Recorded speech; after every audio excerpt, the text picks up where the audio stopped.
I'm not sure when I first had the idea to climb Kilimanjaro, the highest freestanding mountain in the world. I do remember reading an article long ago about one of the first explorers to conquer its summit, and thinking what an amazing experience it would be to stand on the very roof of Africa. But for years, it was nothing more than an idea at the back of my mind. It wasn't until I found myself standing in the very shadows of the mountain that I fully realised the enormity of the challenge I had taken on. This is the story of my climb, and the lessons the mountain taught me along the way. My story began as I made my way to the Kilimanjaro National Park and caught my first clear view of the mountain, looming so large over the land and communities which surround it. There was a sense of organised chaos, as the small army of porters needed for such an expedition organised and weighed everything we would need for the next 2 weeks as we made our way to the summit of Kilimanjaro. And with that, we were finally off, following the trail through the rainforest, the first of the distinct climate zones of the mountain, densely populated with huge trees which shielded almost everything from the sun. The humidity of the forest made the going difficult from the very start, setting the tone for the challenge ahead.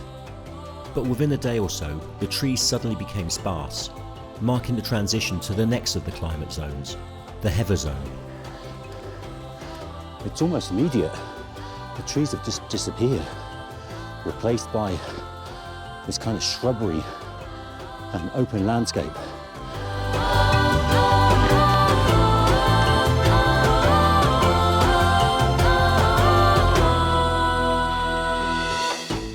With the outside world fading as quickly as the mobile phone connection, for the first time in as long as I can remember, I felt truly alone with nature.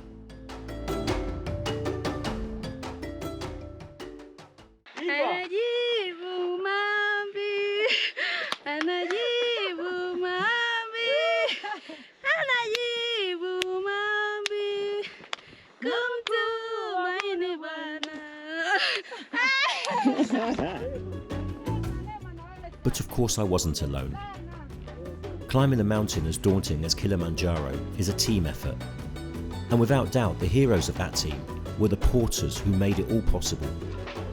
Making camp, breaking camp, leading the way to the next camp, searching out the water we'd have to find along the way for cooking and for drinking, while carrying everything we needed on their backs and their heads. And perhaps most importantly, bringing joy to the climb, lifting spirits when spirits were most in need of lifting. The porters did all this and more as we made our way through the mountain passes, following the trails they knew so well.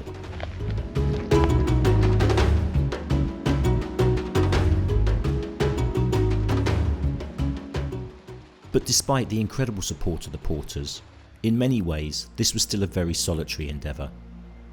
The mountain was huge, and we were few, and as the days passed, I would often find myself alone, lost in my own thoughts, fighting my own battle towards the summit.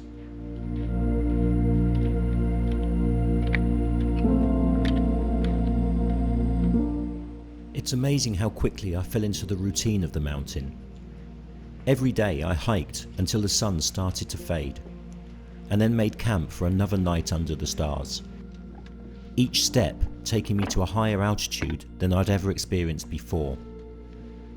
The lush terrain of the rainforests and heather zones, which seemed so full of life, had given way to the alpine desert, where almost no vegetation can survive. And as the days passed, my thoughts turned to the challenges which still lay ahead. The mountain's starting to get close now.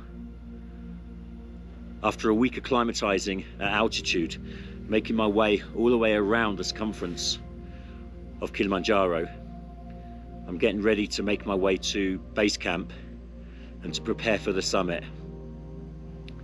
So far I'm lucky, I've had no symptoms of altitude sickness, no headaches. I've been checking my blood oxygen levels and they're still near normal, so that's a good sign. So I'm hopeful that everything should be okay for the summit. It's cold, it's really cold. but layering up helps and keeping moving helps. So day after day, I'm making my way slowly towards the top.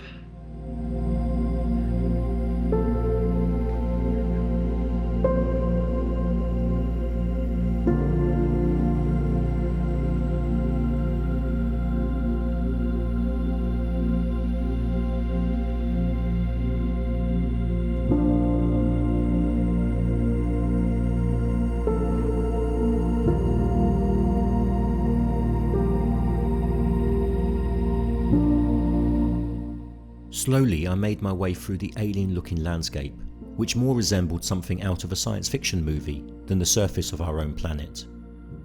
At this altitude, life is almost impossibly difficult, and along the way I came across the remains of a buffalo, lying where it fell many years earlier, after getting lost and succumbing to the brutal conditions of the mountain. The freezing temperatures and lack of oxygen had combined to preserve the carcass for decades. A morbid reminder that the mountain will always have the final word.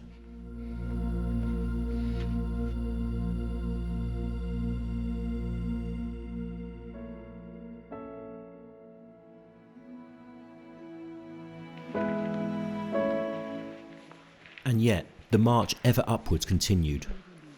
Making my way through the clouds, I pushed on, through the discomfort and the weariness, which now marked my days.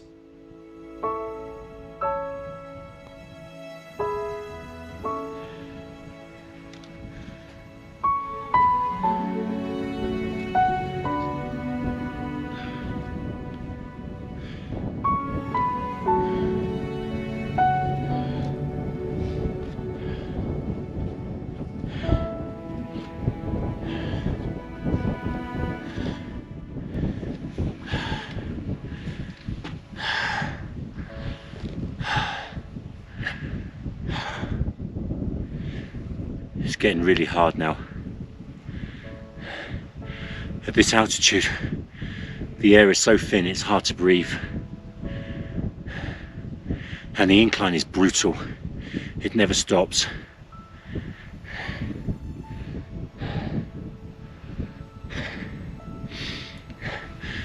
But it's one step after another,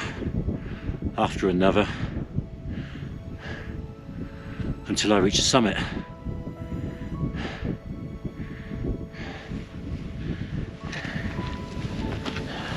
And so I made my preparations for what would prove to be one of the longest nights of my life, as I made my attempt to reach the summit of Kilimanjaro. I don't mind admitting I had some very dark moments that night, and more than once I questioned whether I could even make it to the summit.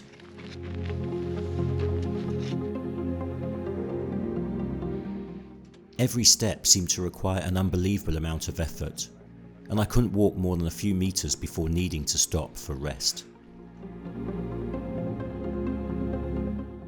But just as I wondered whether the night would ever end, the first rays of sunlight illuminated the sky, lifting my spirits when they were at their absolute lowest.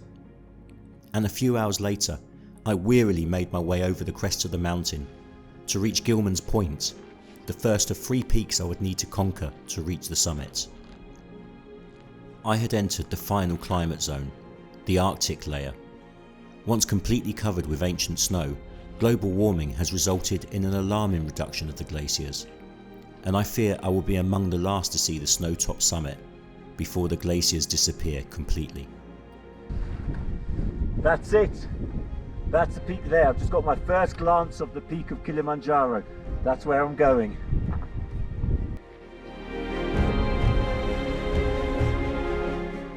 Passing Stellar Point, the second of the mountain peaks, I made my way ever higher. The final 200 meters to the summit took more than an hour, and during that time, my thoughts turned to why I was even climbing the mountain.